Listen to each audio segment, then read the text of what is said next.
তোমার কেন চলে রে বন্ধু, তোমার কেন চলে?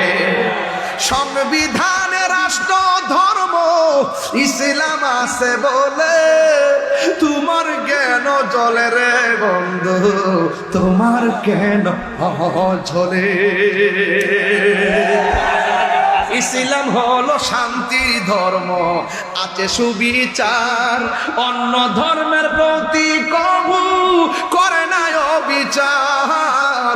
ইসলাম হলো শান্তির ধর্ম, আছে সুবিচার, অন্য ধর্মের প্রতি কবু করে না অবিচার। মিলে মিশে থাকার কথা, মিলে মিশে থাকার কথা দিয়েছে নবী বলে, তোমার কেন জ্বলে রে দোস্ত, তোমার কেন জ্বলে?